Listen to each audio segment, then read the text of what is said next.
Goomp was not like the other worms on planet Squirmulus. While his peers relished digging through the thick, nutritious soil and gorging on the sweet roots hidden below, Goomp preferred floating lazily through puddles and daydreaming about exploring the galaxy. "Goomp is such a weirdo," the other worms would say as they wriggled by. "He's always got his head in the clouds instead of in the dirt where it belongs." Goomp tried not to let their teasing get to him.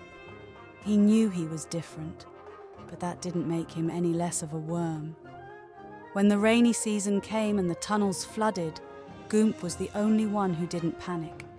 He simply paddled along the surface while the other worms thrashed and flailed. "Ha, look at Goomp go," they laughed. "He thinks he's some kind of space worm." Goomp sighed and continued on his way. He dreamed of venturing out across the vast cosmos to see alien worlds filled with wonders beyond imagination. But a worm could only dream so much before reality set in. Then, one day, everything changed. Goomp was once again lost in his fantasies when a massive tremor shook the planet's surface. A gigantic alien spaceship had crashed nearby. Goomp watched in awe as strange creatures emerged and began scouring the landscape.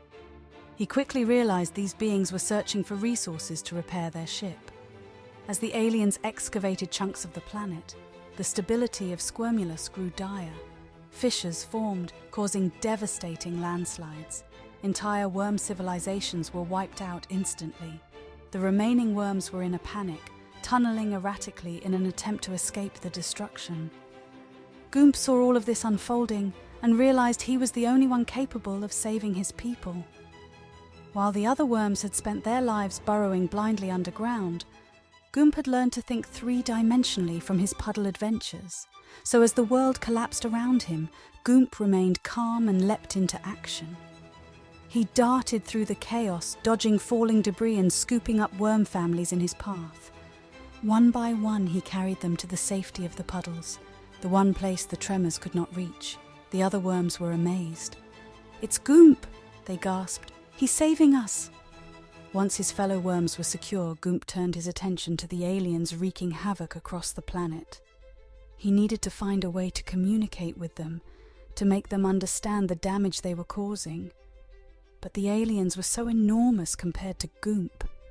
They hardly noticed the tiny worm waving frantically to get their attention. Goomp refused to give up. He slithered up to their massive legs and began tickling them with his antennae. The aliens giggled at the sensation and scooped Goomp up for a closer look. Seeing his chance, Goomp mimed the devastation on the planet. He pointed urgently at the cracks spreading across the surface. The aliens finally understood. They hadn't meant to destroy Goomp's world.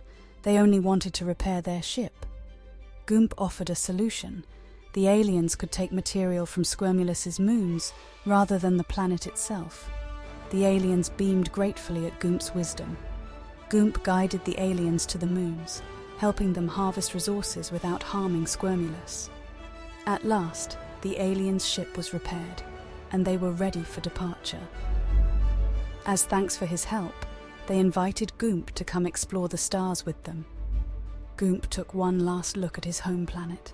He had succeeded in his dream of saving Squirmulus while also proving himself as so much more than just another worm. By following his passions, Goomp found the hero within. The other worms cheered Goomp's name as the alien ship carried him off on his next grand adventure.